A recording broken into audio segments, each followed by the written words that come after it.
अस्सलाम वालेकुम दोस्तों, उम्मीद करता हूँ कि आप सब खैरियत से होंगे।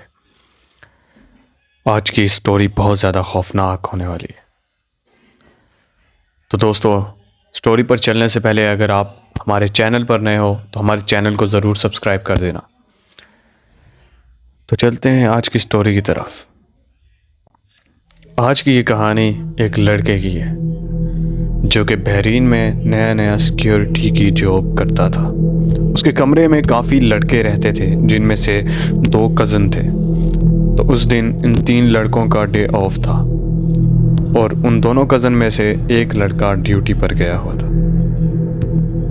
और उसकी ड्यूटी नाइट शिफ्ट में एक हॉस्पिटल में थी।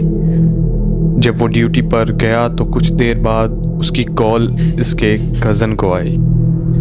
वो घबराया हुआ था और कह रहा था कि जब मैं ड्यूटी पर आया तो मुझसे पहले जो लड़का शिफ्ट पर था वो भागता हुआ बाहर आया और मुझसे कहने लगा कि यहाँ कोई चीज़ है, मैं यहाँ काम नहीं करूँगा। तो मैंने इससे पूछा कि बताओ हुआ क्या है। तो उसने कहा कि मैं हॉस्पिटल में आखिरी पेट्रोलिंग कर रहा था कि अचानक मेरे सामने एक स्याह साया आकर खड़ा हो गया और वो अजीब तरह से हंस रहा था और हरकत कर रहा था।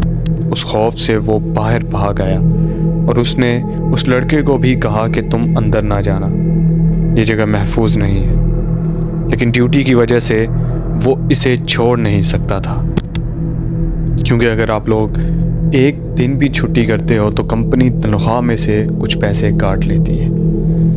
उसने अल्लाह का नाम लेकर अंदर जाने का फ़ैसला किया। अब उसकी बारी थी पेट्रोलिंग की। उसने अपने कज़न को वीडियो कॉल पर साथ रखा क्योंकि वो भी डर गया था।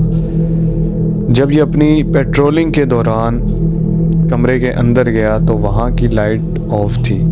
उसने बटन ऑन करने की कोशिश की, लेकिन जैसे ही वो बटन ऑन करता तो बटन खुद ब खुद ऑफ हो जाता।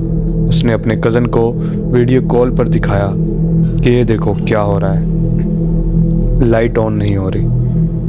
अभी वो ये बात बता ही रहा था तो उसका जो कज़न कमरे में था उसके चेहरे पर खौफ के आसार नज़र आए। उसने अपने कज़न को कहा कि तुम आयतुल कुर्सी पढ़ो और उस कमरे से बाहर जाओ, लेकिन वो फिर भी कोशिश कर रहा था कि लाइट ऑन करे क्योंकि ये ज़रूरी था। तो काफ़ी दफ़ा उसने बात ना सुनी तो ये भी नीचे उतर कर उसके पास आ गया।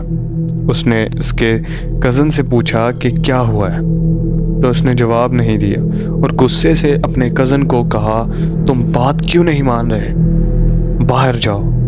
उसके कज़न ने पूछा तुम क्यों ऐसा कह रहे हो। तो इसने कहा कि नीचे ज़मीन पर तुम्हारे साथ किसी के पाँव के निशान हैं, क्योंकि कमरे में बाहर के हाल की रोशनी आ रही थी और इतना नज़र आ रहा था। तो इसका कज़न नीचे देखकर बोला कि यहाँ तो कुछ नहीं है। उसने बताया कि तुम्हारे पाँव के साथ 2 और पाँव के निशान हैं और ऐसा लगता था कि खून के साथ वो निशान बने हुए हैं और जो लड़का वो लाइट ऑन करता तो वो चीज़ उसके साथ खड़ी होती और लाइट ऑफ कर देती थी। कैमरे में वो चीज़ इसके साथ वाले लड़के को नज़र आ रही थी, लेकिन ड्यूटी पर मौजूद लड़के को कुछ नज़र नहीं आ रहा था। खैर, जब उसने ये बात सुनी तो वो फ़ौरन कमरे से बाहर भागा और आयतुल कुर्सी पढ़ना शुरू कर दी। जब वो बाहर आया तो इसने बताया कि हॉस्पिटल के अंदर से किसी लड़की की रोने और हंसने की आवाज़ें आ रही हैं। कभी वो रोती है और कभी वो हंसती है। उसने हिम्मत करके एक कुर्सी अस्पताल के बाहर रखी और वहाँ बैठ गया और सोचा कि अब अंदर नहीं जाऊँगा, लेकिन फिर भी वो आवाज़ें ख़त्म नहीं हो रही थी। इस वक्त उसने कॉल भी बंद कर दी थी और इन्हें वॉइस नोट भेजा।